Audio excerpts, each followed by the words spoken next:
Hi everybody, welcome to the Conversations of Substance podcast. I'm here with Councillor Keith Egli. Good morning. Good morning. Chair of the Board of Health of Ottawa and a colleague, and I would say an ally for CAPSA. And so I'm going to have a conversation today. And I guess we'll just start off at the top of recently Ottawa Public Health Board approved new priorities for the next 2 years. Keith, and can you tell me a bit about that? Yeah, so, we're still coming out of COVID. I mean, we're still really in COVID. We're just at a different phase of it.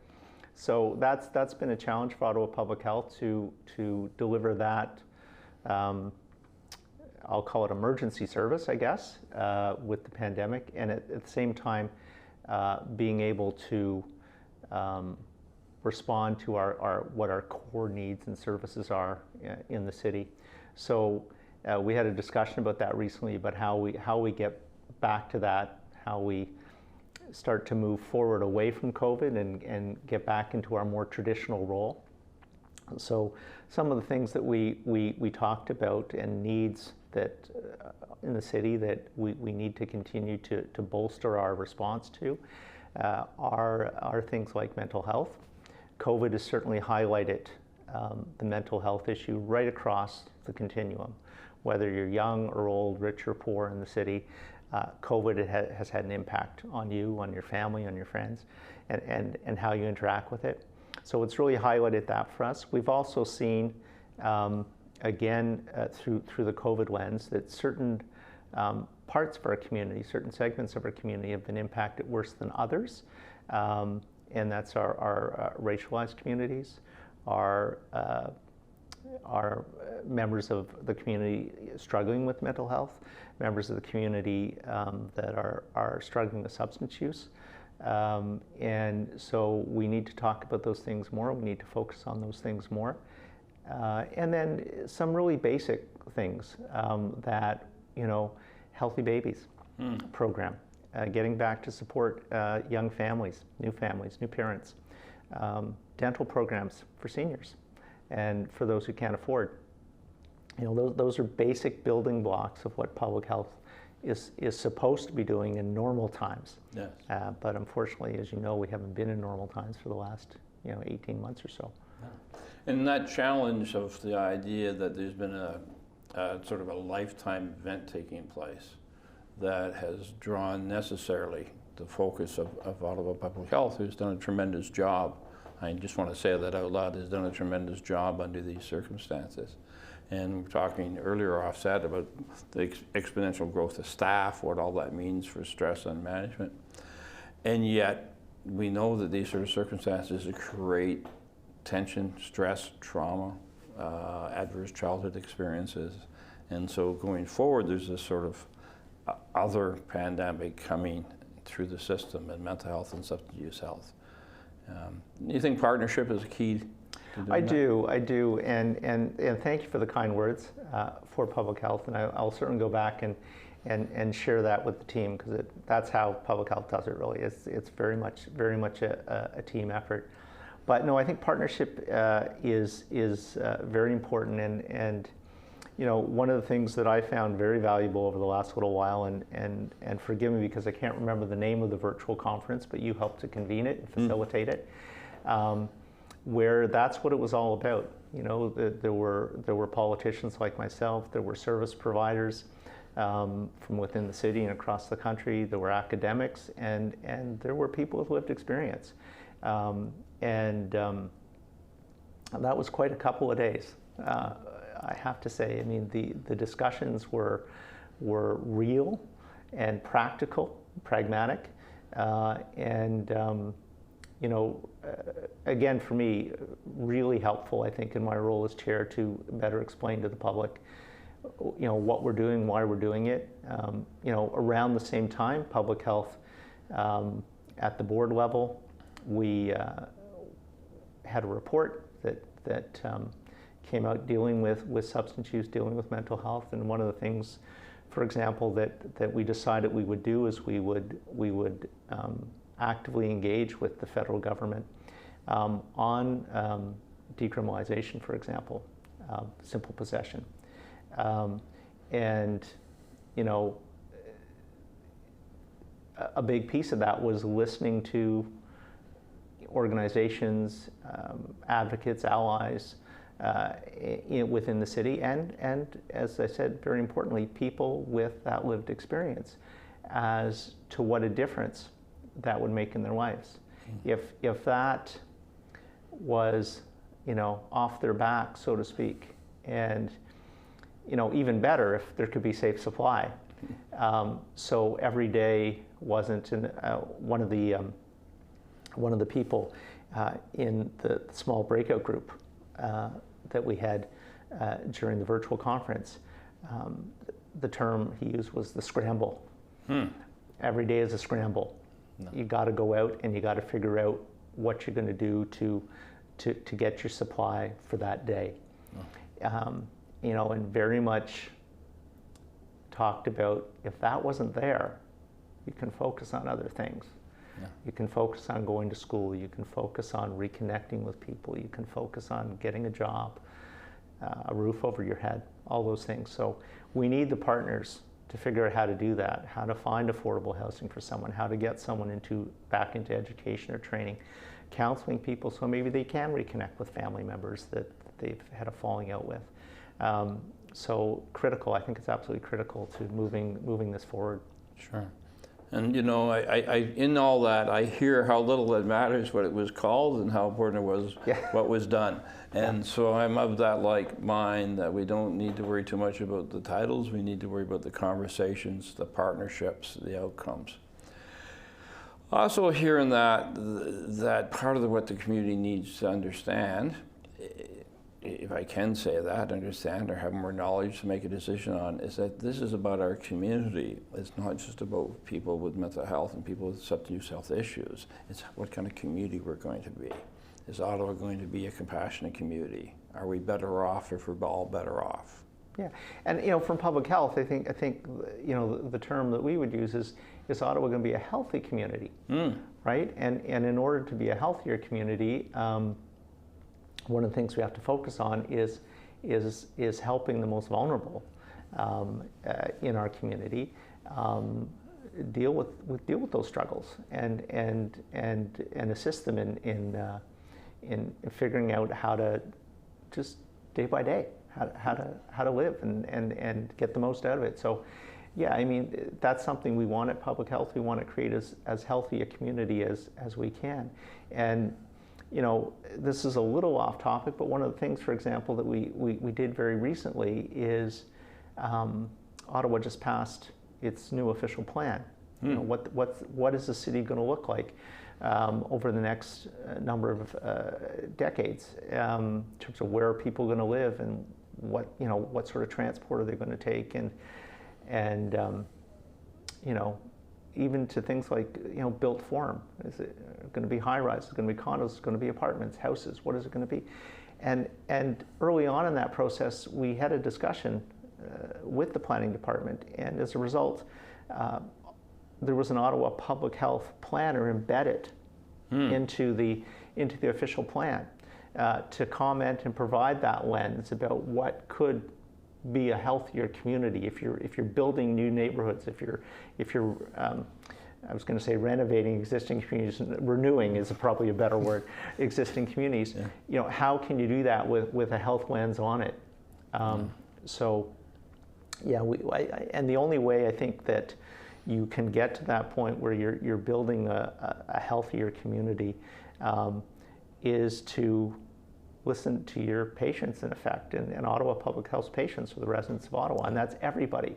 You know, whether you're living in Vanier or Rockcliffe or Carp or Canada, wherever you are, whatever you do for a living, whatever your background is, your age, you know, we need to listen to everybody, and the only way we can do that is through community groups and advocates, you know, telling us what their triumphs and what their challenges are. Sure. And I'm just going to touch on advocates for a second there, because, you know, there's a quote that advocacy always comes from pain.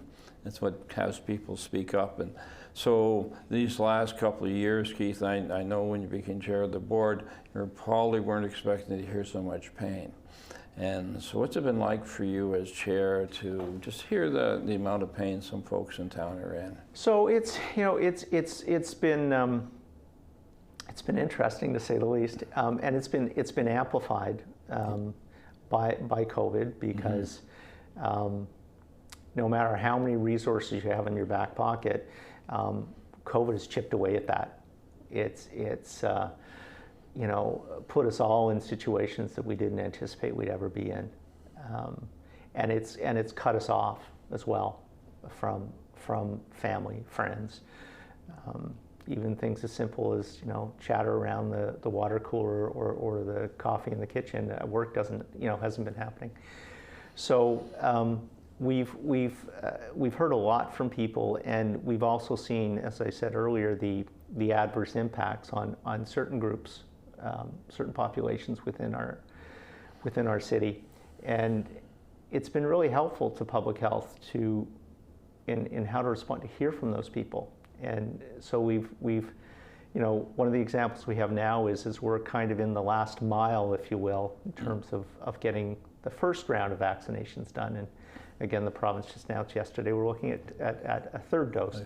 But as we're in that kind of last mile, we're working with community hubs. We're literally going door to door to get people. Hey, Gord, have you been vaccinated? Well, can you come down to the school gym tomorrow and we can take care of that for you?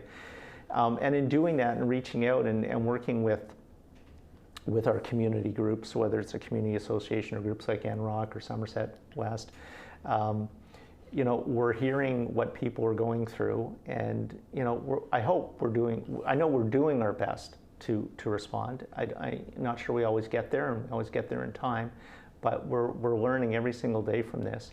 And the other piece that has been interesting in terms of how people have manifested their pain, if you will, is my experience as a resident, as a councillor for the last almost 12 years, is that by and large Ottawa is a kind city. It's a compassionate city.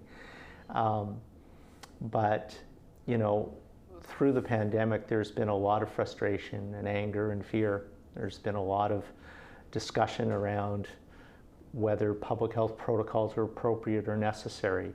Do we need to vaccinate? Do we need to mask? And there's been a lot of anger expressed as well. And I always hearken back to something my mom used to say, sometimes you have to take things with a grain of salt. So, that's what we're trying to do at public health. And when someone, speaks out against something that we think is in the best interest and based on best practices of what we're seeing, because this is new for everybody, so we're learning day by day, hour by hour as to how to respond. Recognizing that is coming from a place of fear and in some cases general mistrust of government and authority, and still pushing through though for us, still trying to get that message and say, okay, it's not that we hear what Gord's going to say, or we hear what Gord is saying. Let's find a way to respond. Let's find a way to continue to have that dialogue, to have Gord hopefully understand what we're trying to do. We've seen more and more people show up to public health board meetings to share their stories. And in a funny kind of way, going to virtual meetings at City Hall has actually increased participation. So as clunky as they can be, and the catchphrase that everybody's going to talk about for years to come, you're on mute.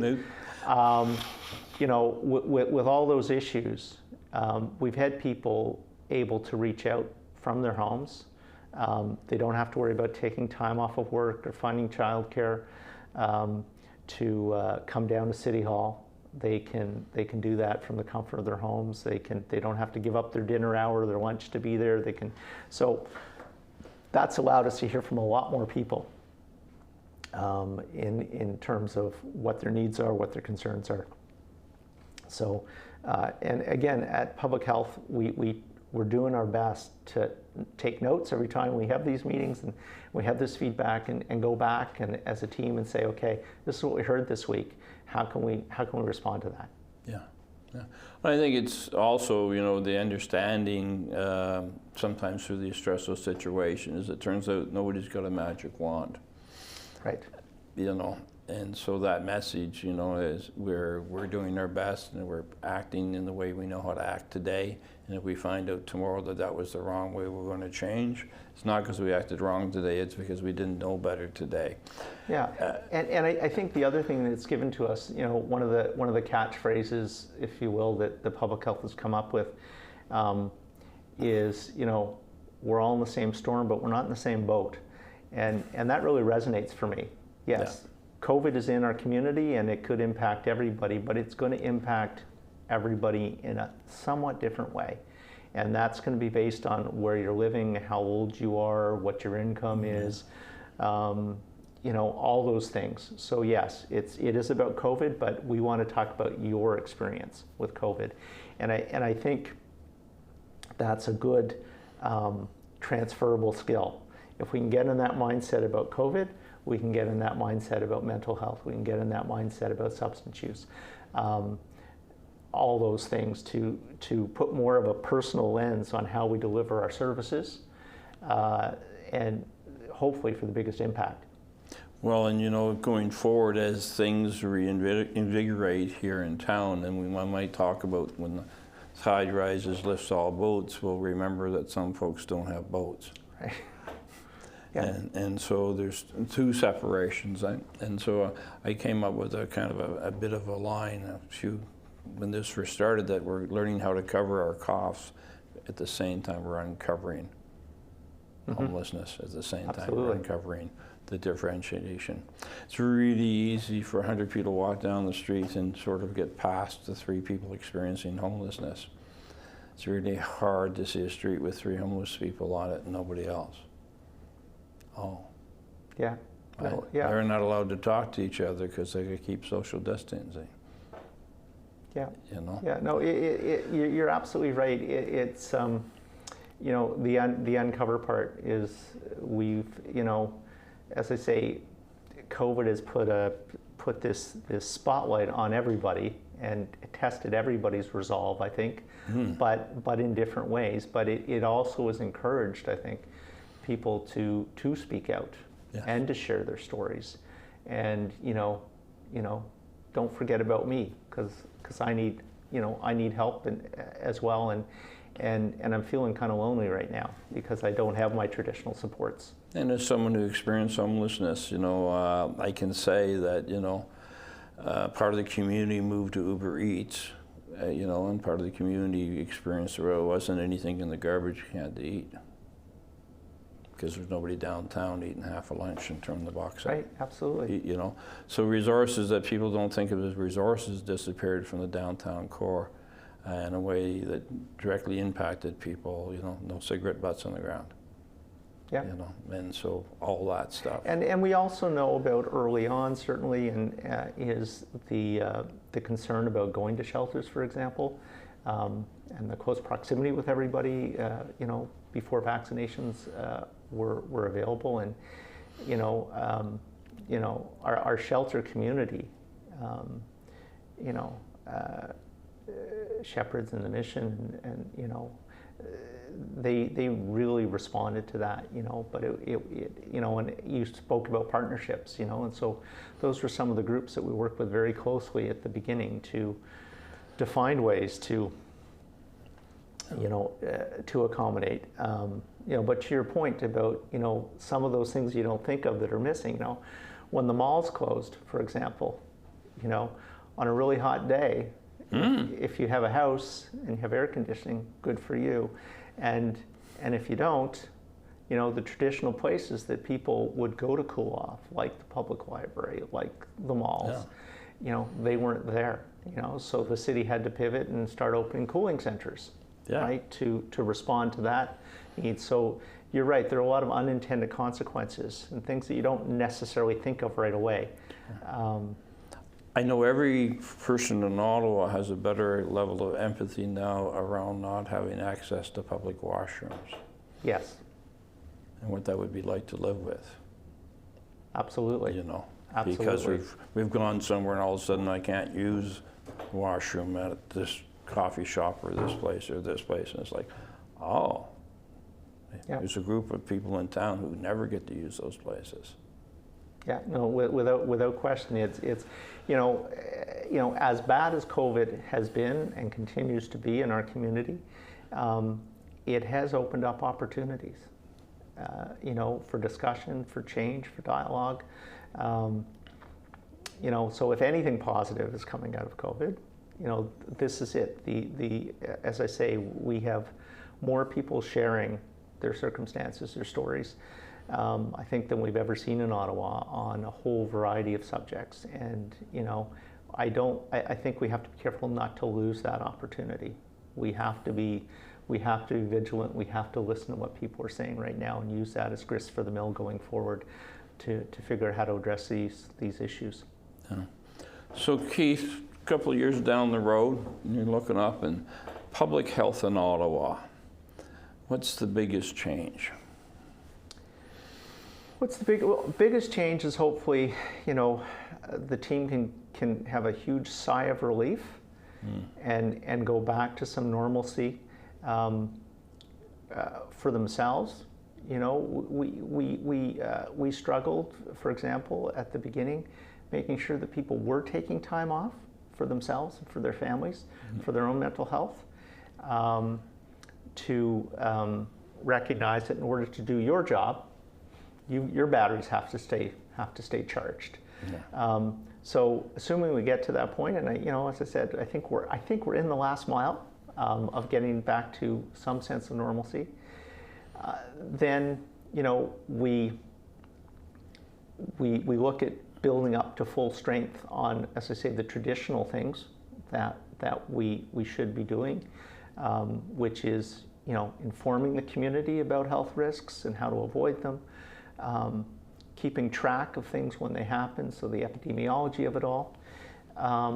And as they say, I hope, building on what we've heard from people during COVID and that all those opportunities for people to share their circumstances, to get to a better place in terms of dealing with situations like mental health and impact on people's lives, substance use. In a few years, what I like to see, I would like to see in the city more supervised consumption sites. I'd like to see, we have a pilot in the city right now for safe supply. I'd like to see that expanded. I'd like to see that more available for people. We recently heard, the results of the first little while of the pilot. Very positive results. People reuniting with family members they hadn't spoke to in a long time, making those connections again, which are so important to have those supports in place. People getting into training programs, finding places to live.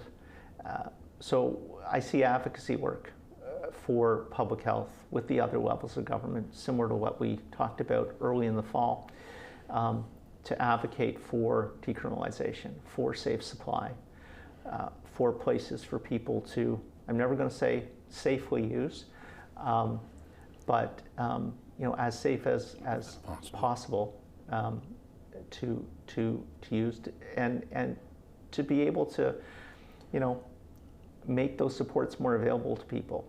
And when someone comes into the site, it's not just about using whatever they happen to have with them. It's about making that connection with public health staff and counselors. And maybe it doesn't stick the first time or the second time, but just letting people know that there are supports out there, there is help out there for you. And over time, some of those people are going to start asking questions, I think, and saying, you've been talking about this every time I come in, like, what's my next step? Yeah. Where do I go? And so I see a lot of advocacy work for public health over the next few years to get more of those programs in place. And it's not easy. There's resistance. There's resistance in the general population. There's resistance at the other levels of government, but it's a place I think we need to get to. I sit on a task force with AMO on health issues. And that's one of the recent meetings we had, was discussions around how we leverage the combined weight, if you will, of the various municipalities across the province to lobby for those changes with the other levels of government, and to make the case that these things do work. It's funny, I'm joining the Board of AMO next month, so I'm looking forward to doing some work with you there, Keith. And absolutely, this advocacy piece through public health, to understand that what we're talking about is increasing people's health, increasing their security of life. These are basically fundamental things Canadians support once understood.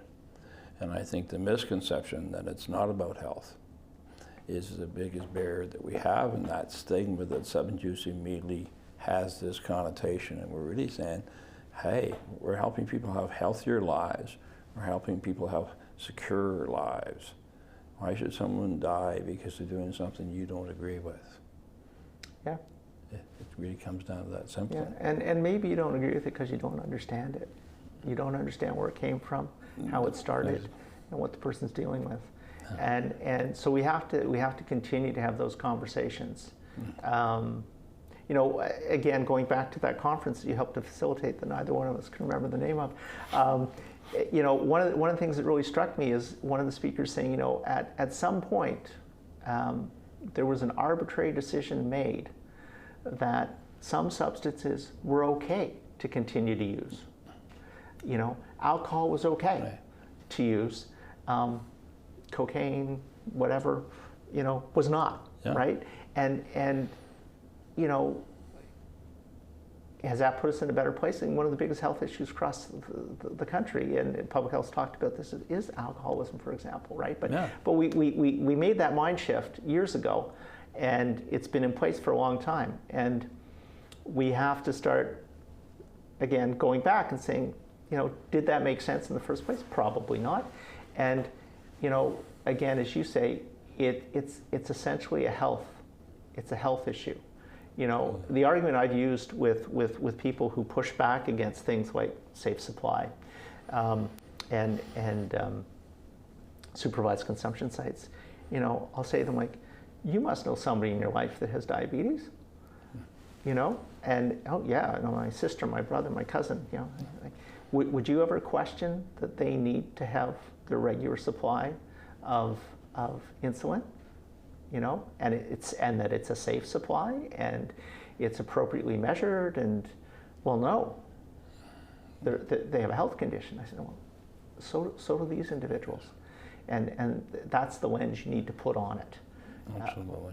Well, I like to take a snapshot of a typical pharmacy with someone going once a month to pick up their insulin supply, and then take a snapshot of supervised sites in some of our safe supply sites and say, see the difference?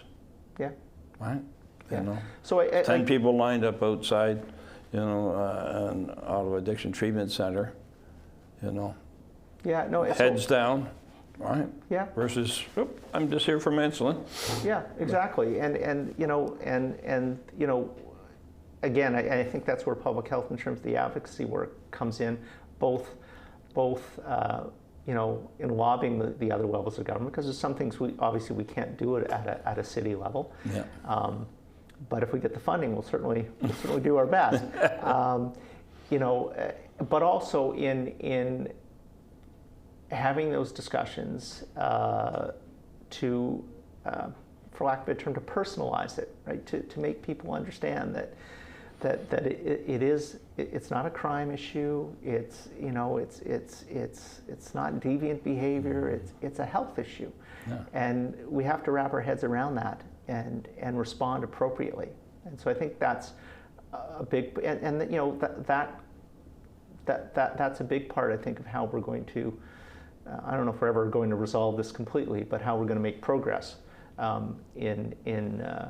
again, as I said, I think Ottawa has always been a caring and passionate city, and we have to use that. We have to to build on that and say, you've been so good about this issue and this issue and this issue. Well, this one is no different, and we need to take that care and compassion, we need to push it towards this particular situation. Sure. And it's always a little awkward because most of the folks I know in Ottawa walk around and have a self-image that says, I'm a kind and caring person. So when you try to bring this message, sometimes it's a little awkward because they say, well, not always, right? Maybe not about these folks, not about this issue. And so let's move that over. Yes, you're kind and caring, but let's complete and I think again, that's part of where public health comes in, because I think that's an education piece, right? You give people the right information, I think, and we've seen that through COVID. Give people the right information, and I think they'll make the right decisions. And we saw that, for example, there's a lot of hesitancy initially around getting vaccinated. Yes. Right? Like, oh my gosh, should we do this? We don't know enough about it, right? And now, now Ottawa is a role model across the country to the levels of acceptance and numbers of people that have been vaccinated. So I think if you set the table properly, you give people the right information, then they will channel what we know is a kind and compassionate. They will channel it in the right way. And I think things like the overdose awareness events, Recovery Day, those are important building blocks to bringing awareness to the issue. And that's we talk about allies and partners. That's why public health is more than happy to help with those events every year to make that point. And I think the more we talk about it, I think people across the city would be hard pressed, that they don't know someone who has been impacted by this. It may not be in their immediate family, it may be a coworker, it may be a neighbor, but there's someone out there that's connected to them who either is or has a family member that's struggling with mental health or substance use.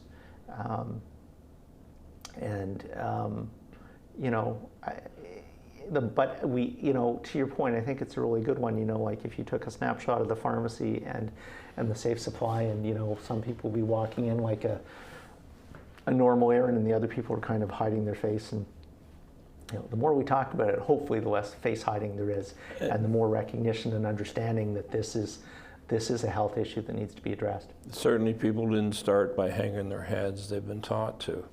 And so we need to stop teaching that. Absolutely. So what a wonderful place to end here. Hopeful, optimistic, and again, one more thank you on a personal level, and from CAPSA for Ottawa Public Health support for Recovery Day for the first 9 years, and now the WOW Festival coming up, working on wellness, bringing substance use health, mental health, physical health together under the same umbrella. And I look forward to seeing you there and working together on more things, Keith. And well, welcome to AMO. So we can carry on those conversations there as well. Absolutely. Good. Thanks a lot. Thank you.